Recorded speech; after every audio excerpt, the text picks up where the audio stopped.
Bueno, pues buenos días a todos y bienvenidos a esta conversación con Ian Gibson. Por mi parte, simplemente señalar que es un verdadero placer y un privilegio tener a Ian Gibson en Valladolid. La disculpa formal es que está presentando un libro que ha escrito recientemente, pero la idea es que la conversación, partiendo del libro, se puede abrir a diferentes aspectos de la trayectoria de Ian Gibson que a él le pueden resultar interesantes y confío que también a ustedes como público les puedan resultar interesantes. Creo que Ian Gibson es suficientemente conocido, no hay mucho que decir, simplemente es uno de los grandes hispanistas vivos, nacido en Dublín, irlandés, pero nacionalizado español desde el año 84, de manera que lleva muchos años viviendo en España. Precisamente en el 17 se cumplen los 60 años de su primer viaje a España, del que luego quizá nos puede hablar algo, porque también se comenta en el libro. Es autor de obras fundamentales sobre la cultura y la literatura española, desde su primer libro, en el año 71, que era sobre la represión en Granada y la muerte de García Lorca, hasta la famosísima y además imprescindible biografía de Lorca, que es una fuente fundamental para el conocimiento de la obra, de la visión del mundo de Lorca y también de su literatura. Luego dedicó esfuerzos a la obra de Dalí, que también analiza con gran perspicacia. Ha hecho la biografía también, creo que fundamental e importantísima, de Antonio Machado, Ligero de equipaje, hace unos pocos años. Y bueno, sigue publicando, sigue escribiendo. El año pasado, por ejemplo, sin ir más lejos, publicó también una especie de biografía, está medio camino entre la novela y la biografía, que es Yo, Rubén Darío, que es una obra también excepcional, y creo que nos ha enseñado a conocer muchas cosas de la literatura y de la cultura española. Yo quería un poco por conversar, porque creo que esto debería ser una conversación realmente lo más distendida posible y de hablar de las cosas que nos puedan interesar. Quería empezar por preguntarle una cuestión. Yo acabo de decir que eres un hispanista y quería preguntarte si tú te reconoces como hispanista y si te reconoces como parte de una tradición de hispanistas, porque realmente el hispanismo viene de muy atrás, tiene sus orígenes en el siglo XIX, incluso en el libro que es Aventuras Ibéricas, que acaba de publicar, que se subtitula, por cierto, y ya lo digo de mano, Recorridos, Reflexiones y Irreverencias. Por lo tanto, ya el título y el subtítulo indican que es un libro misceláneo, un libro en el que se hablan de muchas cosas distintas. El punto en común es que todas ellas te interesan y te interesan particularmente. No son unas memorias, aunque hay capítulos que podríamos decir memorialísticos, recuerdos de sus viajes a España, de sus trabajos de investigación sobre la obra de Lorca. En fin, hay muchas cosas en este libro, pero bueno, creo que el primer capítulo está dedicado precisamente a los viajeros, a algunos viajeros en España, viajeros extranjeros, ¿no? Por eso te pregunto, en cierto modo, si tú te reconoces dentro de esa tradición, ¿quiénes serían tus referentes? Un poco en quiénes te apoyas o con quiénes aprendiste de alguna forma a mirar la realidad española. Bueno, ¿está funcionando? Sí, muchísimas gracias por estar aquí. Esta acogida estupenda que me habéis brindado. Es un placer volver a Valladolid y venir a una feria del libro, que además es el número 50, si no me equivoco, de la feria del libro de Valladolid. Y venir es un placer, siempre es un placer para un escritor salir de su casa y conocer a gente, conocer a sus lectores, a gentes que aman el libro en estos tiempos difíciles. Muchísimas gracias. Bueno, me has preguntado un poco por mis maestros, creo yo, y yo me considero un hombre muy afortunado. Tuve la suerte de, cuando entré, cuando ingresé en el Trinity College de Dublín con 18 años, no sabía una palabra de español, sabía francés y había que elegir un segundo idioma, románico, ¿no? Pero había una disyuntiva, el italiano o el español. Y yo opté por el español porque Irlanda siempre ha tenido vinculaciones con España, pero también por una razón ornitológica. La razón ornitológica, la raíz de toda mi obra, ¿no? Es que yo era ornitólogo, amaba los pájaros. Yo creo que desde el nacimiento tenía un padre naturalista que me llevaba a las marismas que hay al sur de Dublín. Y allí, cada invierno, una bandada de ánseres, de ocas o de gansos, ¿no? Pasan 4 meses más o menos cada año. Vienen de Escandinavia, de Islandia, y van al sur en invierno y pasan unos meses en Irlanda. Yo creía que no iba más lejos, pero un día alguien me dijo que no, que iban mucho más lejos, hasta la desembocadura del Guadalquivir. Yo no me lo creía, apenas sabía dónde estaba el Guadalquivir, pero enseguida busqué un mapa y vi que estaba prácticamente en África, ¿no? En Sanlúcar de Barrameda, Huelva, toda aquella zona, y decidí, un día voy a conocer Doñana y voy a estar al amanecer cuando los ángeles, que son 80.000 o eran, suben desde las marismas a las dunas a comer arena. ¿Arena?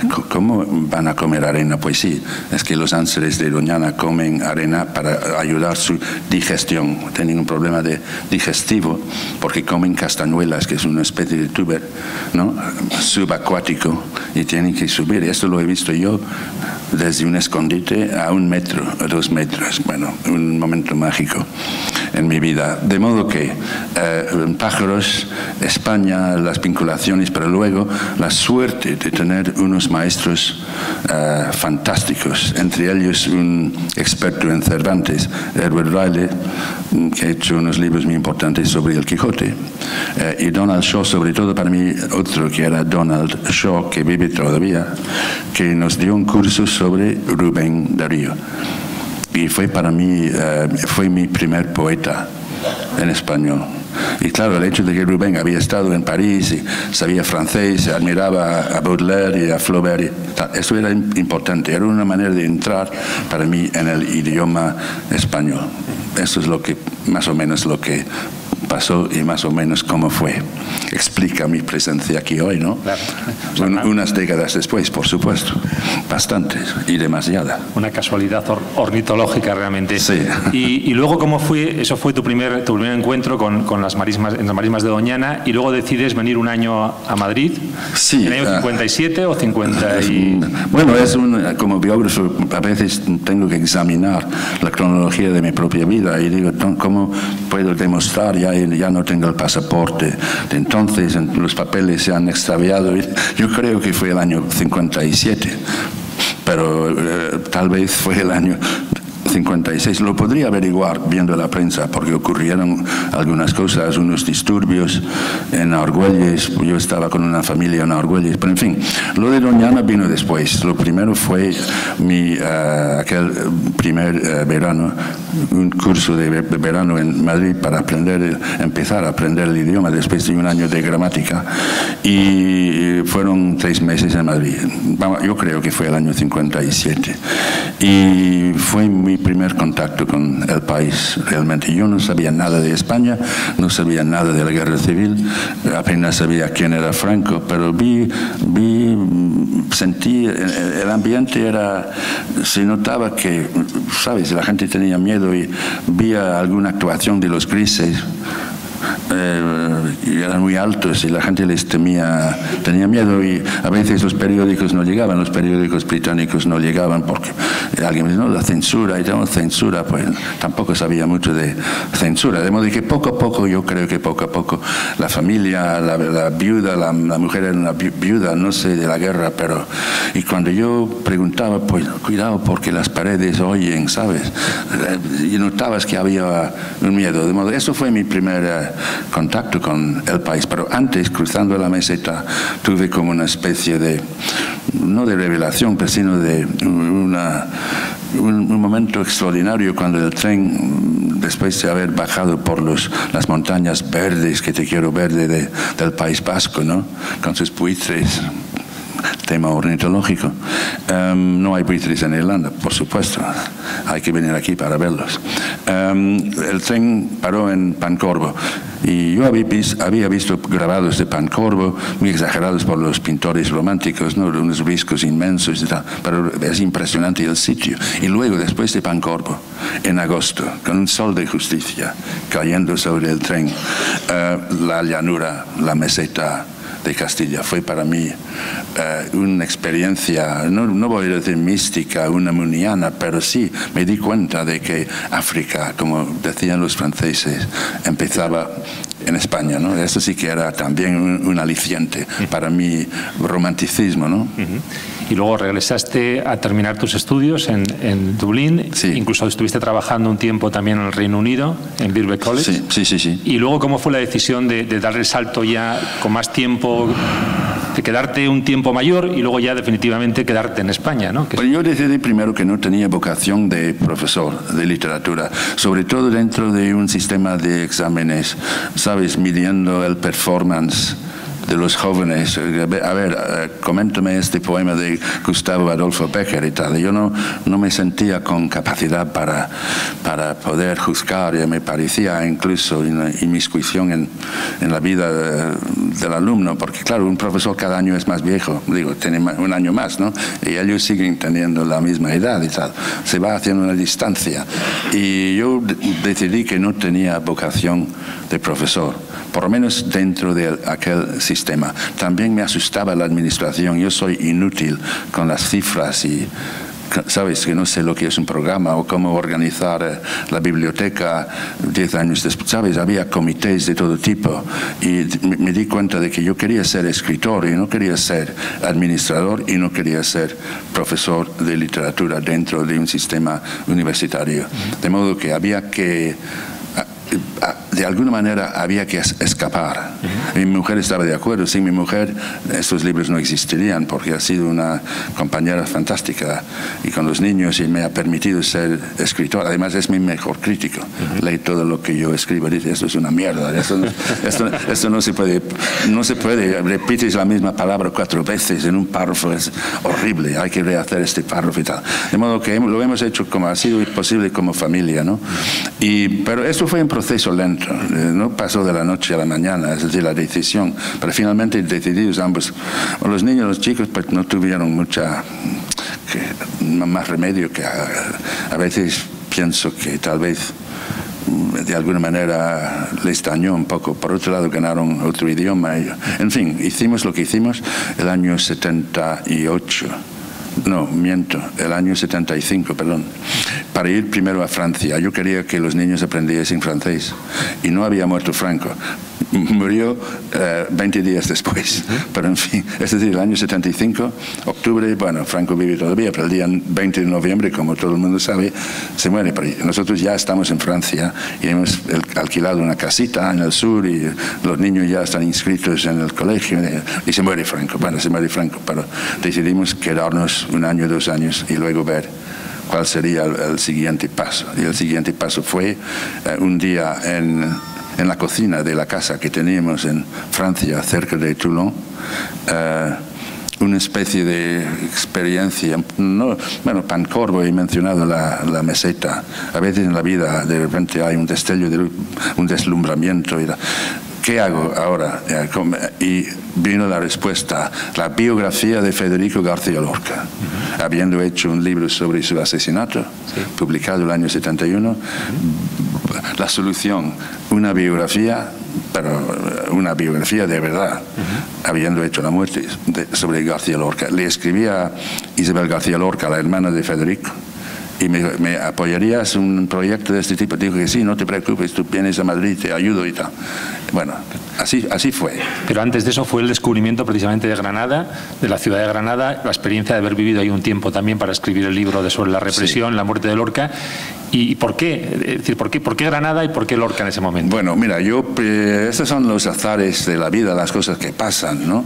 El amor, la sorpresa que a veces no da la vida. Pero cuando yo tenía 19 años más o menos, en una librería de ocasión de Dublín, estaba mirando libros, de repente había una estantería llena de libros españoles de segunda mano, y entre ellos pues vi que había un tomo con verde con 3 nombres: Lorca, Guillén, Salinas.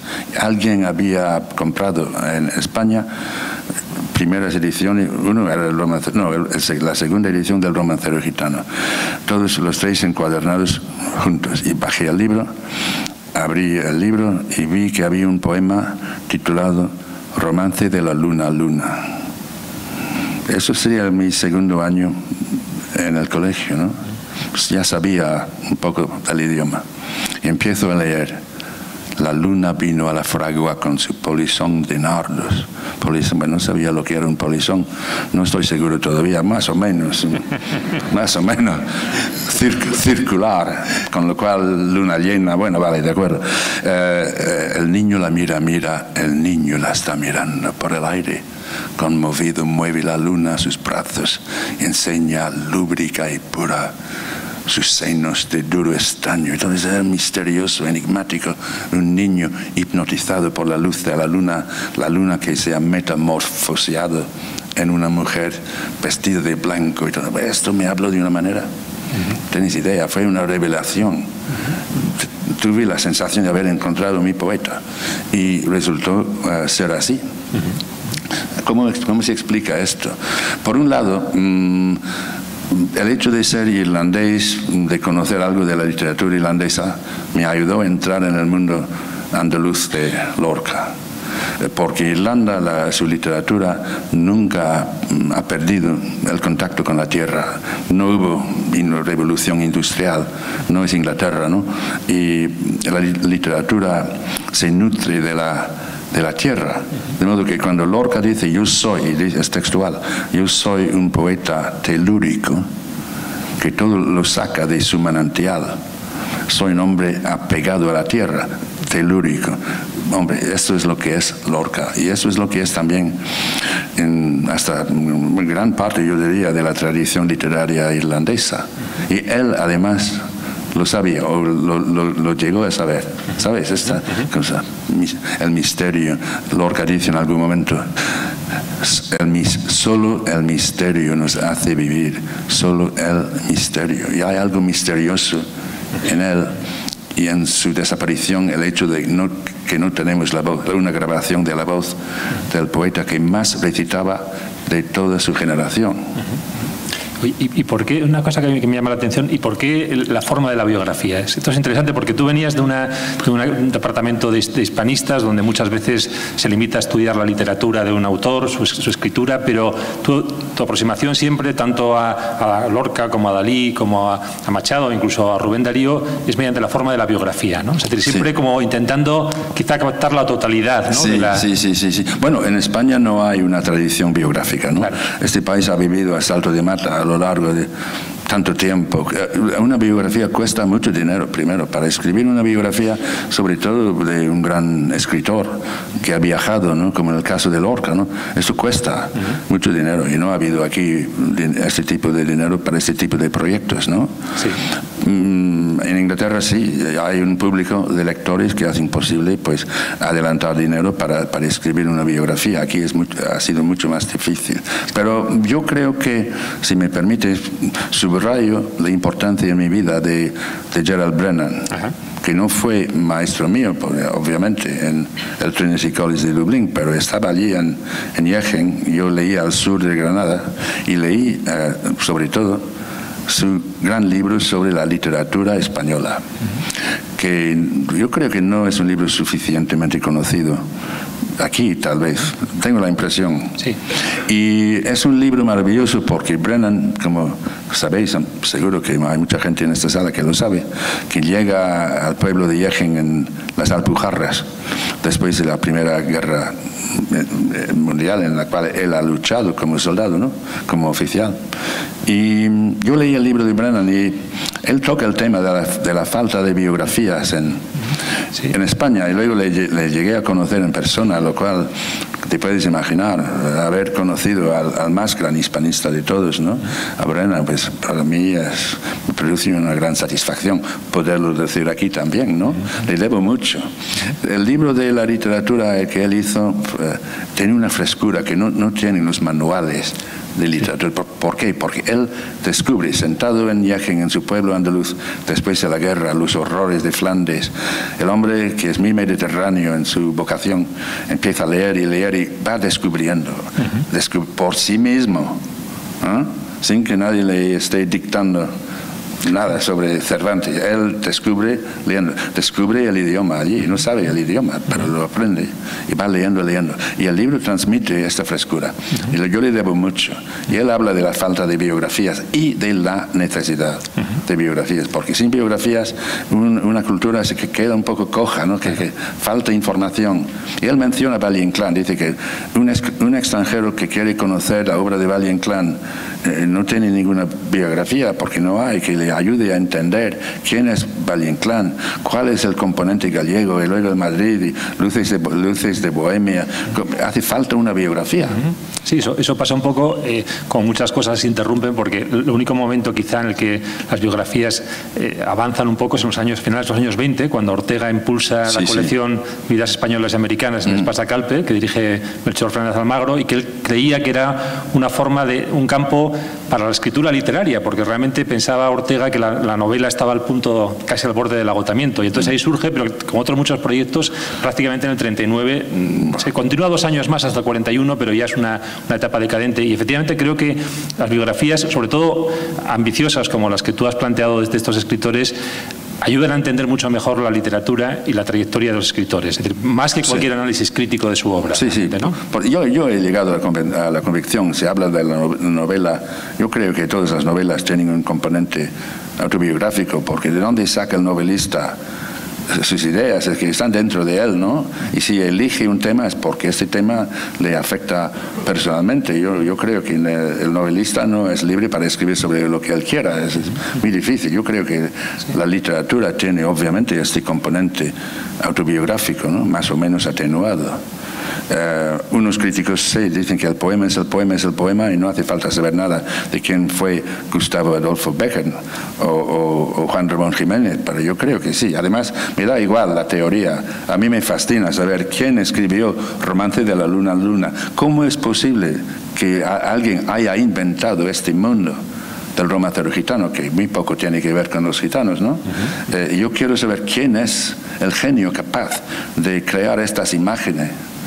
Y vas y hay que investigar y tal. Eso es lo que yo hago, es lo que me fascina hacer. Pero es un género difícil, como has dicho tú, y un género lento también, porque requiere mucho tiempo de documentación y de lecturas y de localización de fuentes. No, es muy difícil porque hay que tratar de escribir una biografía como si fuera una novela. Es decir, si no es amena, es una pérdida de tiempo, ¿no?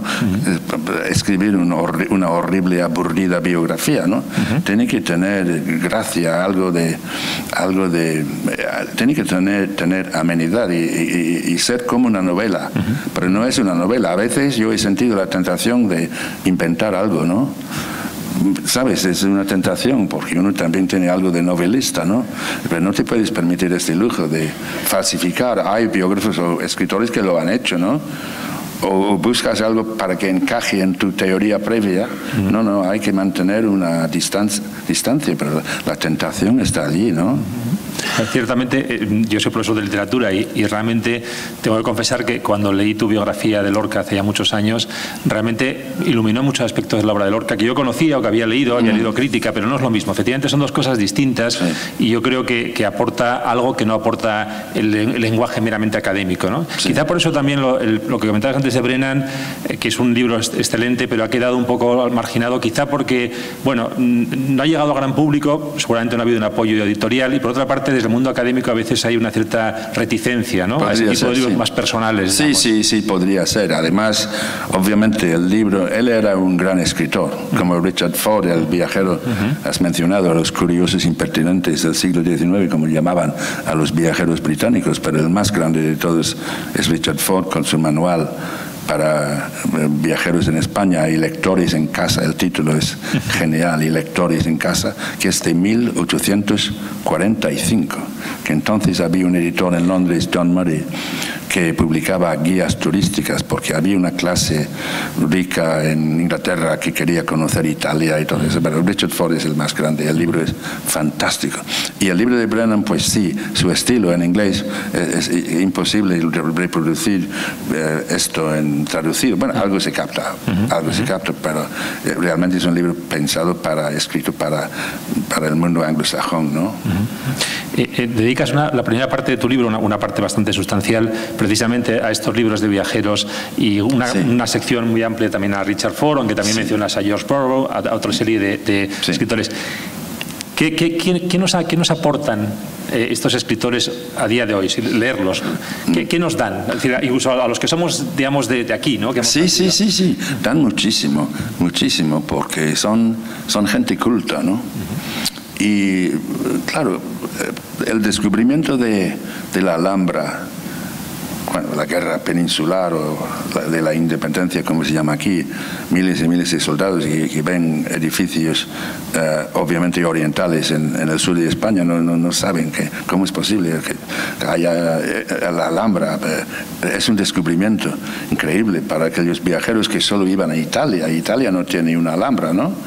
Y el descubrimiento de Oriente en Occidente es un momento de deslumbramiento para los europeos del norte.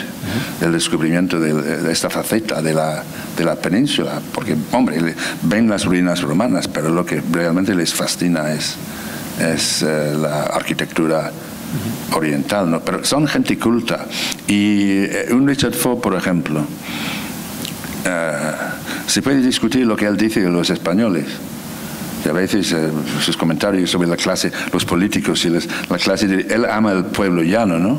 Y fuma puros con todo el mundo, habla con todo el mundo, apunta a refranes y recetas gastronómicas, pero no, que quienes dirigen no les caen bien. Él es protestante además y la Iglesia Católica no le gusta nada, ¿no? Un poco acerbo, ¿no? Hablando de todo eso.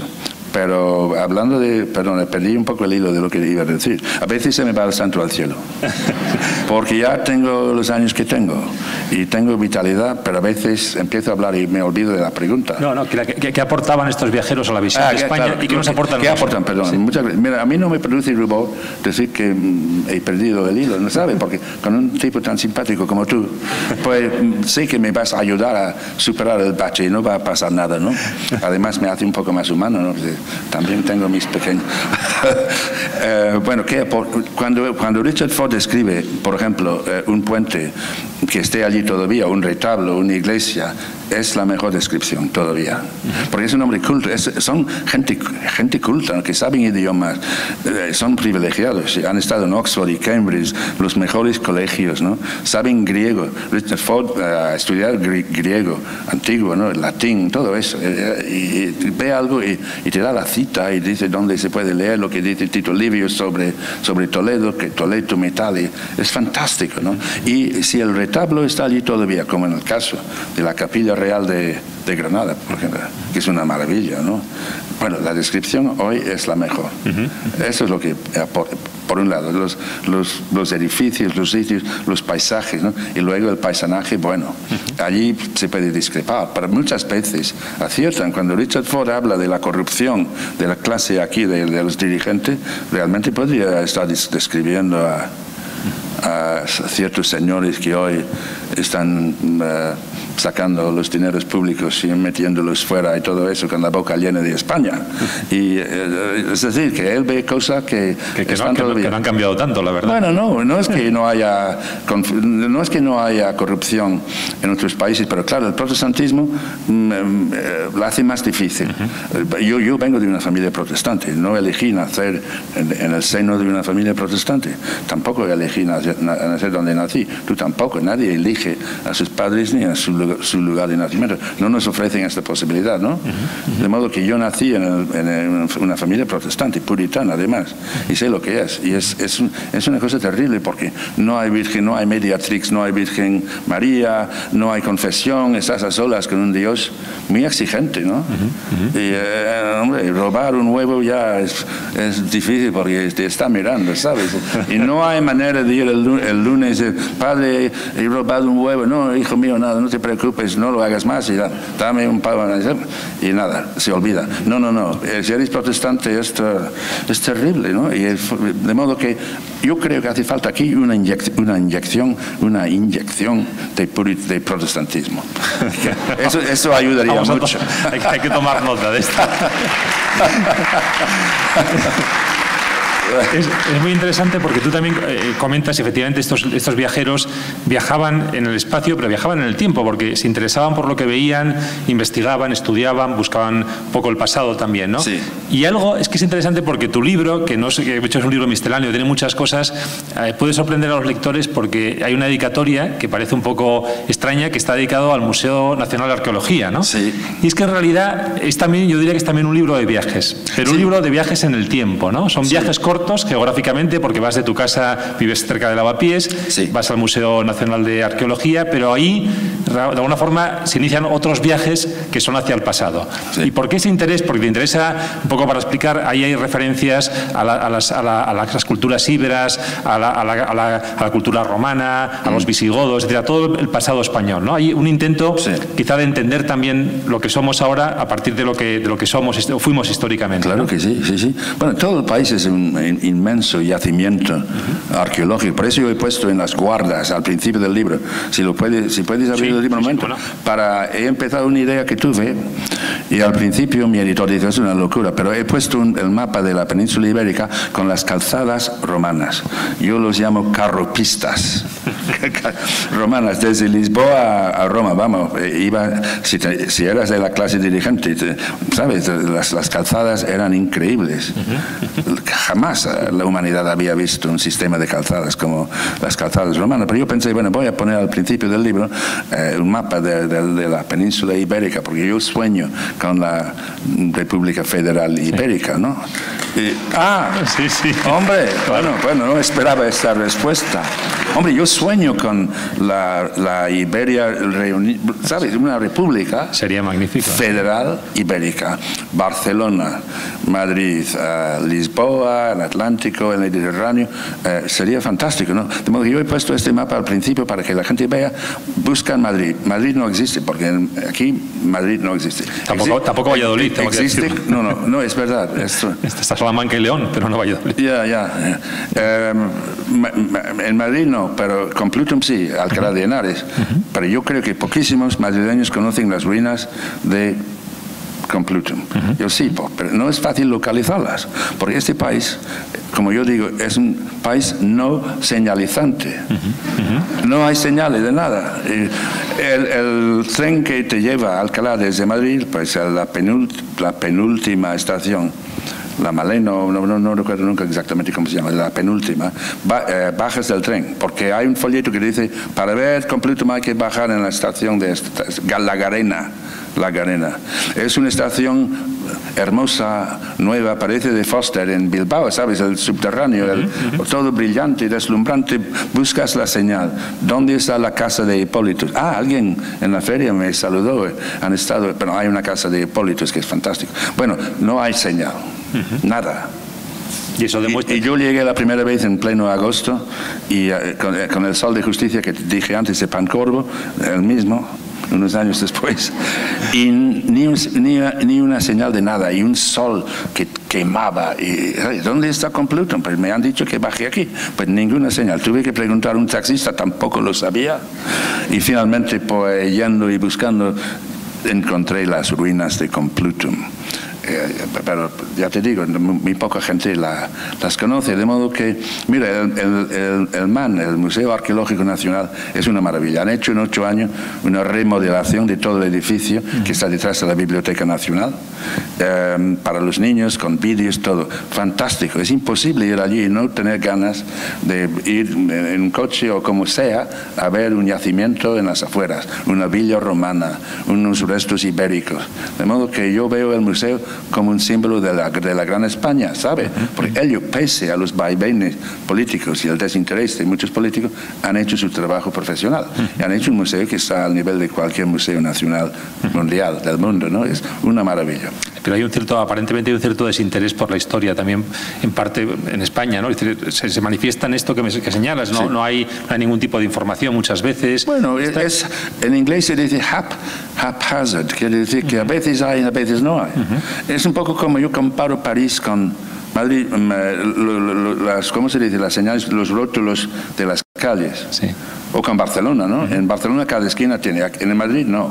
A veces hay, a veces no hay. Hay un tipo de placa que es de cerámica, luego se ve que hay un poco de todo y un poco de nada. Al azar, ¿no? Sí, ¿no? Eso es un país que no sé. Aquí cuento como traté de localizar las ruinas de Cástulo cerca de Jaén, ¿no? Claro, yo hago mi mala preparación, eso sí que es verdad. Yo suelo tener un mapa un poco anticuado, no sé lo que es un GPS, aunque yo tampoco tengo, no tengo un coche, pero en fin, me prestaron un coche con GPS y todo eso, y no sabíamos utilizarlo. Pero vas en busca de Cástulo, que son unas ruinas fantásticas, cerca de Jaén, ruinas ibéricas romanas, y que están excavando, han excavado un 4%, son 50 hectáreas sin excavar. Bueno, vas buscando, hay una glorieta nueva sin una sola señal, ¿sabes? Un nuevo trozo de autopista y no hay ninguna señal, y vas dando vueltas y vueltas, y finalmente llegas a un garaje y dices, hombre, ¿me podrías ayudar y tal? Porque estoy buscando otro, dice el hombre de la gasolinera, uno más. Ayer un alemán, anteayer uno de Nueva Zelanda, buscando Cástulo, ¿no? No hay una sola señal. Y luego llegas y es una maravilla, ¿no? Un poco esto. Sí, sí.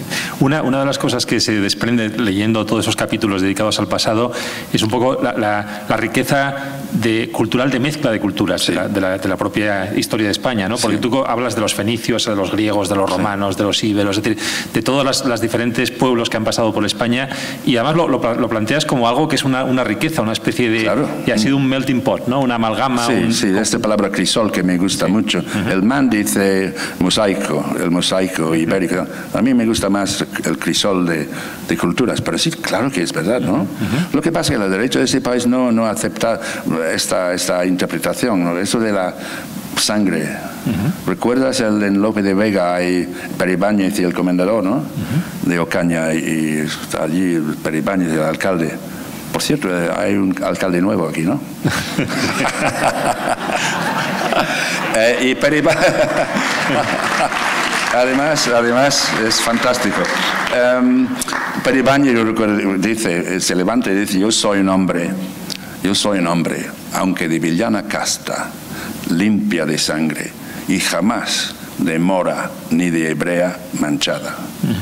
La mancha en la sangre, ¿no? Sí. Esta obsesión, hay que ser católico, cristiano viejo, es una locura explicar así la historia de España. Es una locura, además es totalmente innecesaria. Sería mucho mejor admitir que no hay español que no tenga una gota de sangre mora y hebrea, ¿no? Lógicamente, sí, sí. Yo compré mi piso que tengo en Lavapiés hace muchos años, y un día hablando con el ex dueño, me dice, estoy hasta aquí de los moros. Y estaba con su hermana, y la hermana le dice, pero Emilio, ¿no te has visto jamás en un espejo? Y efectivamente, era un hombre recién llegado de Marruecos. Digo, qué locura, los moros, con desprecio. Digo, oye, por Dios, es una locura esto. A mí me gusta la mezcla, claro, que es lo que hay. Okay. Es curioso porque has mencionado a Lope de Vega y eso nos llevaría efectivamente a esa visión de castas del siglo de oro, etcétera, pero dedicas una parte también muy importante de tu libro a hablar del Quijote.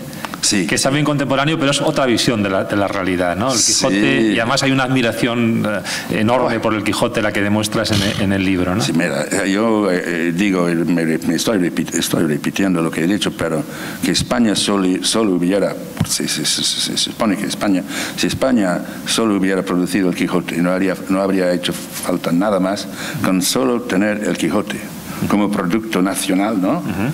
Bueno, ya está, no hace falta nada más. Porque es una obra absolutamente genial, pero y además es irónico, ¿no? Es un libro irónico, y también es una ironía que el libro más famoso del mundo después de la Biblia sea un libro que tenga mucho que ver y todo que ver con la lectura en un país donde se lee muy poco. El Quijote va de lectura y de ferias de libro, ¿no? Sí. Hombre, es una obra genial. Bueno, me indican que pasa el tiempo volando, porque No estamos, yo estoy encantado de hablar contigo, pero no han dicho ni piba, son las fantásticos. No, son las 2 menos 10. ¡Qué público, madre mía! Podemos abrir, como son las 2 menos 10, podríamos abrir, si te parece, 10 minutos, por si alguien quiere hacer alguna pregunta o quiere consultar algo. Lo tenemos sentado, no se puede marchar porque hay que salir precisamente por ahí, o sea que tenemos el momento perfecto para preguntarle lo que queramos. Sí, con mucho gusto. No sé si alguien quiere alguna pregunta. Es un momento que yo no me gusta nunca, porque a veces me hacen preguntas tan difíciles, ¿sabes? O no oigo bien, y puede ser un momento violento también. Pero si queréis preguntar algo muy sencillo, ¿no? Lo contesto. Si es complicado, no. Ahí hay una... Sí. No hay ninguna obligación. Os podéis ir ya libremente.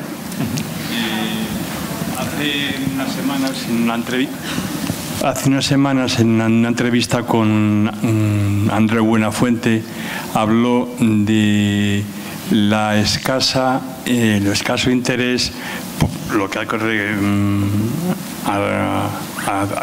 hace un rato ha explicado, que no hay ayudas económicas para la biografía.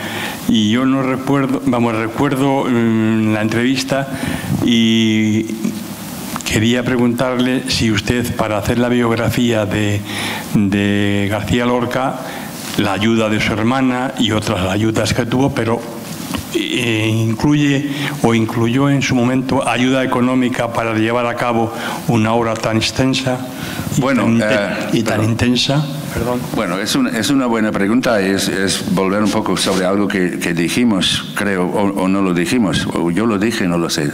Pero escribir una biografía lleva muchos años y cuesta mucho, sobre todo si el biografiado ha estado en otros países, como fue el caso de Lorca. Yo pude conseguir financiación es decir, anticipos. Fue muy difícil, pero finalmente, como Lorca es mundialmente conocido, pues pude conseguir financiación en Estados Unidos, un editor en Estados Unidos y otro en Inglaterra, ¿no? Porque eso fue un trabajo que me llevó 8 años. Y luego, bueno, quiero decir que yo no he tenido nunca una beca, aunque sí que es verdad, no, perdona, la Junta me dio algo, sí, pero en general yo no he tenido becas, han sido anticipos, pero es muy difícil. Se podría crear en España, se debería de crear. Veremos si es posible, ¿no? Una especie de... Porque un premio después de publicado el libro, pues, está muy bien, bienvenido. Te caen unas brevas posteriores, ¿no? Pero el escritor necesita dinero con el cual hacer el libro. Necesitas algo al principio, ¿no? Y esto es lo que no hay. De modo que en un mundo perfecto habría ayuda estatal o ayudas del Ministerio de Cultura, ¿no? Para ayudar al biógrafo, ¿no? Porque sin esto no se puede hacer. Y el hecho de ser catedrático universitario tampoco garantiza que tengas las aptitudes necesarias para hacer una gran biografía. No garantiza esto, ¿verdad? No. Es que tiene que ser algo que tiene una vocación de biógrafo. Y es muy importante tener buenas biografías para conocer una cultura, para conocer un escritor, un artista. Es fundamental. Y hay allí una ausencia en la cultura española. Bueno, hay miles de biografías pendientes. No sé qué pasará ahora con la nueva situación que tenemos, pero como dije hoy a un periodista, yo tengo mis esperanzas puestas en la nueva situación.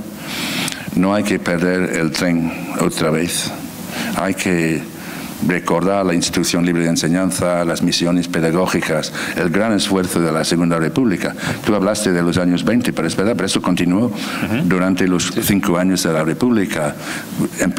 Iban saliendo biografías, proyectos, y todo vino abajo con la guerra, con la maldita guerra y la maldita dictadura que le siguió, ¿no? Cada mañana pienso que qué tragedia, y lo que podría haber sido este país. Y lo que puede ser todavía, pero no se puede recuperar a García Lorca, a todos los poetas muertos, exiliados. El daño está hecho, ¿no? Pero es muy triste pensar en lo que podría haber sido el país ya, ¿no? pero esta vez no hay que perder el tren. Vamos a insistir mucho en que no se pierda, ¿no? Sí. Ojalá que sí. Bueno, dice ya, no me van a hacer caso a mí, pero en fin. Es curioso porque parece que en España, bueno, no sé si hay alguna pregunta más, sí, por ahí hay alguna pregunta. Luego te comento una cosa nada más. Señor Gibson, quería preguntarle, hace poco un político en Bruselas criticó a los países del sur y dijo una frase terrible de que nos dedicamos a gastar el dinero en alcohol y en mujeres.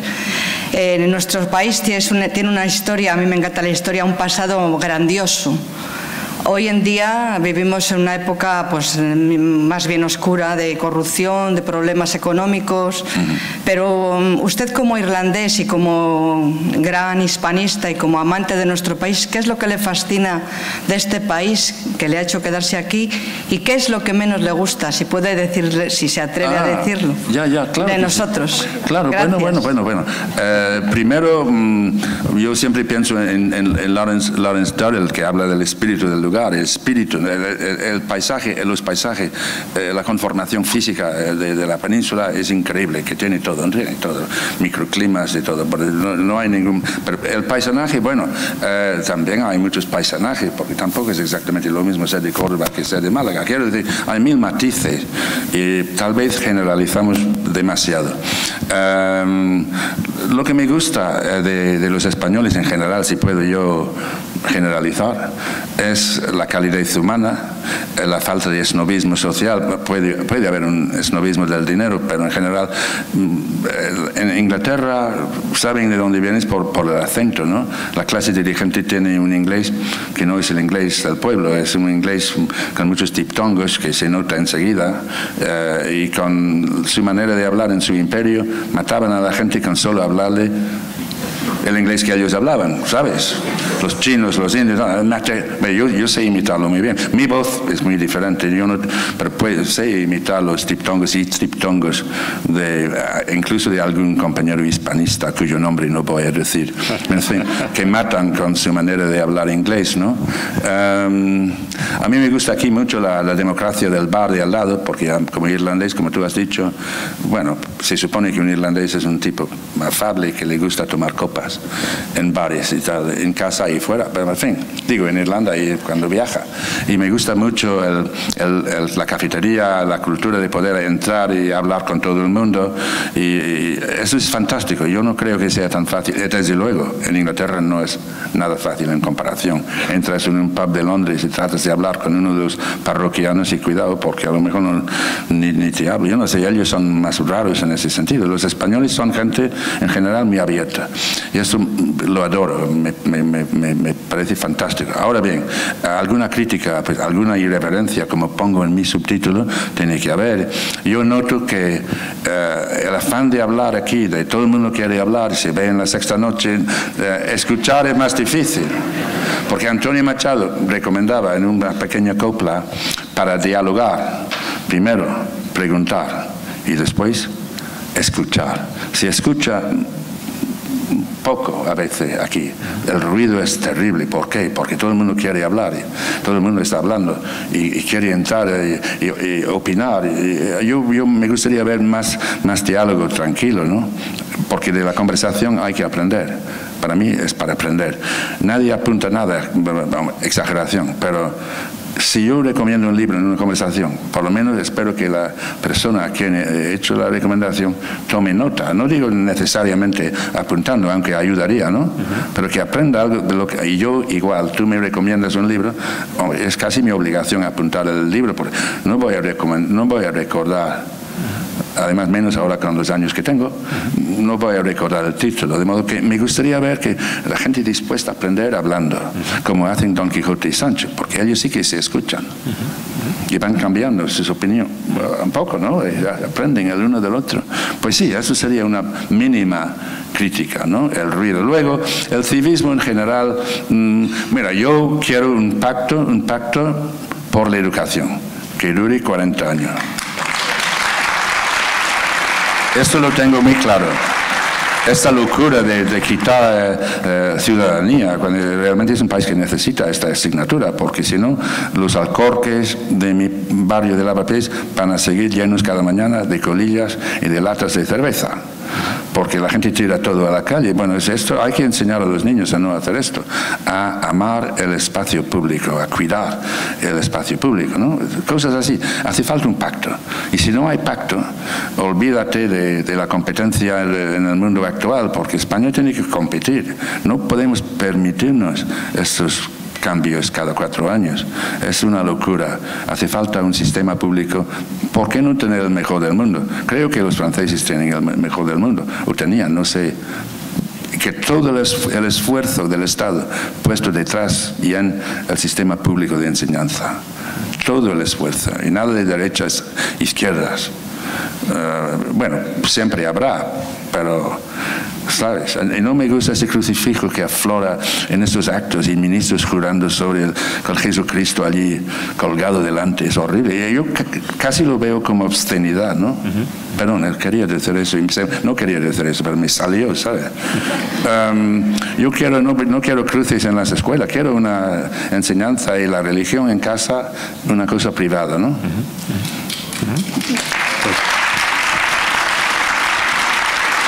Vamos, no sé si quizá hay tiempo para una pregunta más en el caso de que alguien...